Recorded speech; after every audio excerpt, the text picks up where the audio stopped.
Now, we all know that the loudest arguments usually start after somebody realizes that they've been arguing about the wrong thing. That's what caught my attention about these clips. None of these people know each other, I assume. They're not from the same lane. They're not even talking about the same issue. But you listen close enough and you'll see the same frustration hiding underneath it, right? Not frustration with white people, not frustration with black people, Republicans, or with Democrats. Frustration with explanations that don't seem to explain anything anymore. So let's get into it. Stop looking at black folks like it's this one monolithic group. You see a dissipation kicking in, where the level of faith in the Democratic Party is shrinking before our very eyes. Because you have a lot of black folks out there that feel the way that I feel. By that strong leaning towards the extreme left, you forgot about black folks in the process. The LGBTQ community, I'm a live and let live kind of guy. Live your life, no problem. You understand? I support you having your civil rights or whatever. I got a problem, though, if you want to transition from being a male to a female and you want to compete in female sports. I got a problem when you want to have, when you want to engage in gender change and you're willing to condone it transpiring without parental consent. You know what I said on the air a couple of weeks ago? I said, forget all of this stuff for a second. Anybody who is a parent, tell me the human being that could come up to y'all and say, when it comes to your kid got a right to do what they want to do without consenting to you as their parent. Show me the parent that says, okay, who's that person? I've never met him, ever. So I'm like, how could y'all do that and think that's cool? See, common sense is what it comes down to. And when people look at me and they say, Stephen, we good, because I might disagree with you, but if you make a point, damn it, you made a point. Vinny, you made a point, damn it, you got me. Adam, you made a point, damn it, you got me. Danny, of course you got me. Right. But so do I. And my point is, at the end of the day, it's about common sense. And because why? Because that's where both sides can't escape from. You can try, but you can't run from common sense. And something as simple as the example that I just used, any parent, raise your hand if somebody can come to you about your child, telling you what your child can do without your consent. They're a child. You're paying their bills. You're taking care of them. You have dominion over them. Oh, but now you want to hold me accountable for that. But when it comes to something else, oh, okay, they got the right to do what they want to do without consulting you. To me, that's automatic disqualification for any politician that lets that come out of their mouth.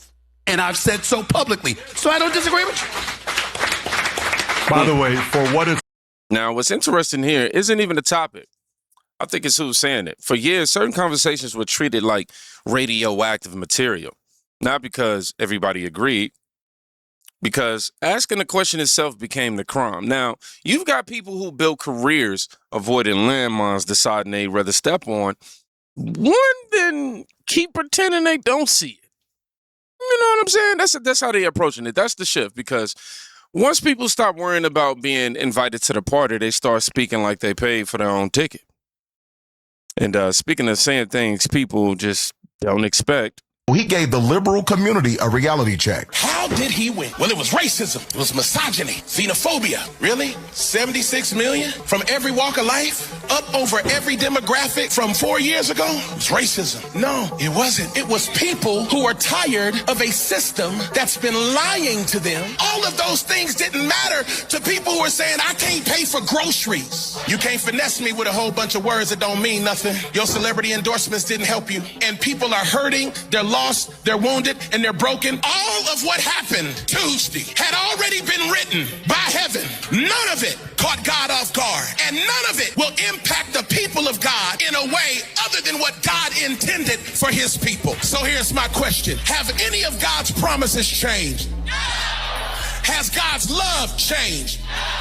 Did anything catch God off guard? So what you crying for? He gave the liberal community. And whether you agree with this pastor or not, that's what makes this clip interesting. The interesting part is how much attention it simply gets because of who's delivering the message. A black pastor saying something unexpected creates more shock than the actual words. Think about that. The statement becomes secondary. The messenger becomes the headline. That's how you know people have gotten used to sorting humans into full folders. Somebody walks out of the folder, everybody acts like they witnessed a magic trick. Now, I want you to watch how fast this moves from religion to race. You don't necessarily have to hate white people, but you gotta hate white people. No, it's funny, but it ain't funny. We designed to live up to 200 plus years. We in America, motherfucking barely lucky if you make 65. They poison the foods, poison the air, poison the water. He just, fuck you, nigga. He just do it with a smile. The fuck you talking about? You don't got no executive orders. Every community, every borough, they have a borough president, right? Borough president doesn't do shit for us. We have district leaders, people that's supposed to be over our districts. They get money, they get budgets for the hood. No businesses. What are you talking about, man? Fuck, I hate white people, man. Because he hate me. How long can you love something that hates you? It's hard to love something that don't love you back. How long you think you gonna be loving somebody who hates you? Man, I hate you too, bitch. Fuck you mean? Natural. Fuck me, fuck you, devil. This how it goes. But you love your master. So this is why you never gonna compete. Ain't no Jamaican going for that shit. Ain't no Haitian going for that shit, man. Fuck what? So we gotta understand, y'all owe us. It's not my job to make you feel comfortable when you've been making me feel uncomfortable in America since before I was born. So why should I feel any type of way when I say fuck you, I hate you, when you've been passed laws to show your hate for me?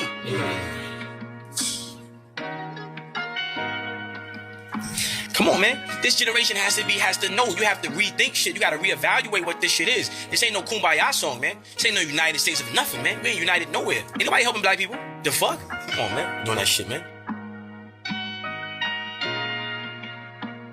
Yeah. See, this is where conversations usually fall apart. Now, we can point out, certain obvious stuff, but, I think we're intelligent enough. I said this is where it usually fall apart because people hear emotion and immediately stop listening to the reason behind it. Sometimes somebody says something reckless, racist. Sometimes somebody says something wrong, but sometimes people are describing the frustration and using terrible tactics to do it. To sit there and try to suppress or accuse all white people of being racist and obviously just trying to suppress us. The internet has trained us to react to a sentence before we understand the feeling that produced it, though. That's why I think half the country argues with screenshots instead of ideas. Now, y'all know me. I don't sit here and I can't say I completely agree with everything that was stated here. Which brings us to another conversation that's really about the same thing. I think black people are like everybody else, and if you want to help other... This is a white man telling a black man, no, I think you're like everybody else. You're trying to convince him that he's like everybody else. Right, so when I said to him, well, why are you still a Democrat or whatever, he basically was like, well, the Republicans never do anything for the black people. I don't need you to do things for me. It's so offensive. It's the Democrats who have instituted all of the big government policies that kept people in perpetual poverty, that created generational poverty, that put people in subsidized housing that people couldn't get out of. And New York, LA, Chicago. Which disproportionately affected black people. Yes. And that is just a fact. If you want to help black people, you would do it by creating the economic conditions for people to succeed. So if a black person wanted to own a business, you might want to create conditions that there would be less regulation or there would be less taxes or that the streets might be safer. And that's what's happening in Republican cities. But it's not sold as we're trying to help black people. So that's what I was trying to show him, that he's more concerned about the packaging than the actual fruits of the policy. Listen to what keeps happening. Government, community, family, responsibility. Different people, different words, same destination. Everybody's trying to answer one question. Why do some communities improve while others keep running the same laps? That's the debate underneath the debate. And notice how often people get called divisive for asking it. Sometimes the uncomfortable part isn't the answer. It's realizing nobody wants to question it. Now, this next clip takes the argument and drops it right on the culture. And a lot of what y'all think is Black American culture is really Caribbean and African culture. Like I said in one of my last videos, the Black community in America, might have been the only Black community that really existed with unity, that died in the 80s and the 90s. Now, I posted this on Facebook and some people said, no, it died in the 70s. And I want to blame this death on mass incarceration, the welfare, see what else, the crack epidemic, but I don't think that's true because everybody's family, every Black American family was not affected by it. But what every Black American in America was affected by is the Immigration Act in 1965. What we were affected by was hip-hop going from hip-hop music to stripper music in the 80s and 90s because of Uncle Luke Caribbean Act. Now, I'm not saying I don't like, I fuck with my Caribbean cousins, but I feel like a lot of other people's culture and political views and aesthetic and behaviors was kind of intertwined into the Black American community. A lot of Blacks came over from their country to America and assimilated with Black American culture. Happened way back then where there was no social media, there was nothing. So a lot of what didn't belong to Black Americans got pushed onto Black Americans. For instance, I say this all the time, twerking is not Black American culture. It was adopted by Black American culture, and I will make another video explaining to you guys exactly why I say it. Everybody loves to say, and I'll make another video talking going more into detail on twerk, but everybody loves to say, well, Black Americans twerk because it's a remembrance from our African ancestors. Well, if that's the case, how come we wasn't twerking during the Jim Crow era or the Civil Rights era? I mean, the Black Americans created so many dances that are cultural to us. The only ones that we remember is twerk, jive and jig and tap dances. All of these footwork and shoulder work dances that Black Americans created, twerking was the one that revived from the ancestors, but it didn't show up until the 80s when the Caribbeans came. Or the usage of bonnets. That's African and Caribbean culture, baby. Because I'm starting to think, I was like, you know what? I'm just 29. Growing up, wasn't nobody wearing bonnets. Nobody was wearing bonnets. That shit didn't start until the 2010s. Everything Black Americans created was infiltrated. And because we are the most popular out of the Black diaspora, a lot of things get pushed on us. Oh, well, this is Black American culture. This is American culture. These are the Black Americans. These are the Black Americans. No, it's y'all Caribbeans and shit. It really be y'all. That's why when certain shit happen and people getting locked up and people getting unalived and shit, I be looking at the last name. Because a lot of y'all be us. Y'all be coming over here and y'all be pretending to be us but don't be us. So I feel like a lot of this behavior, I'm not saying that Black Americans don't be partaking in some of this stuff, but I think it's because they're following behind our African and Caribbean cousins. So yeah, there's... Now, whether she's right or wrong, or somewhere in between, pay attention to what she's doing. She's trying to separate origin from blame. That's why people are reacting so strongly, because most arguments today aren't about facts. They're about ownership. Who caused it? Who inherited it? Who gets blamed for it? Who profits from it? That's why cultural conversations get heated so fast. Everybody's keeping score from a different starting point. Now, we arrive at the clip that explains why these debates never end. I'm watching these people be like, Black people kill each other. It's 90%. You're going to find 85 to 90% for every racial demographic in this country. Because, oh yeah, we live around. Yeah, like... Niggas live around niggas. Asian people live around Asian people. White people live around white people. The Black homicide rate is 653% higher than the white murder rate, and 65% higher than the Hispanic murder rate. When comparing homicides per 100,000, the current homicide rate for Black Americans is 26.6%, which is 4 times higher than the national average and 7 times higher than their white counterparts. When it comes to arrests for murder, African Americans outnumber white people. I know you might say, but that difference is relatively small. It's only about a 200-person difference. That's fine until you realize that white people outnumber Black people 5 to 1, yet Black people still manage to kill more people than white people. And I know one of your favorite things to bring up is how many white mass shooters exist. Look at the rate per 100,000, it's 0.09. For Black mass shooters, when you look at the rate per 100,000, it's 0.09. This means that Black people commit mass shootings at the same rate as white people, even though, as we mentioned earlier, white people outnumber Black people 5 to 1. Every time the numbers match, the rate is 5 times higher for Black people than it is for white people. So yes, when people want to mention that there is a crime problem in the Black community, the statistics, not racism, back that up. And for someone such as yourself that is so critical of everything that white people do in this country, and even goes to the lengths to say that white supremacy is destroying this country, let's look into some numbers, shall we?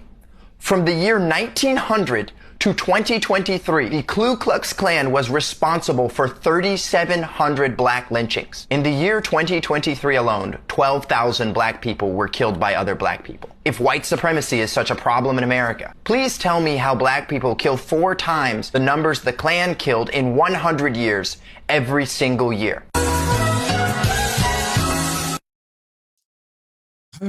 Statistics are funny. People love numbers until the numbers refuse to join their team, right? Then suddenly everybody becomes suspicious of math. The reason these conversations keep looping isn't because information is missing. It's because information rarely changes identity. Most people don't reject data because they already picked a side before they saw it. And that's why every argument online feels like 2 lawyers talking to 2 different juries. So I think all 6 of these clips matter, not because they prove the same point. They don't. Not because they agree. They definitely don't. They matter because they show something happening in real time. People are becoming way less interested in approved answers and more interested in actually testing them. And whether that makes you uncomfortable or excited probably depends on how much confidence you had in those answers to begin with, is all I'm saying. So if you made it to the end of this video, I want you to write the word examine. That way I know. And then we're going to read from 1 Thessalonians 5:21. Test all things. Hold fast what is good. Y'all be safe. Go check on somebody today. You can quite literally be saving their life. Peace.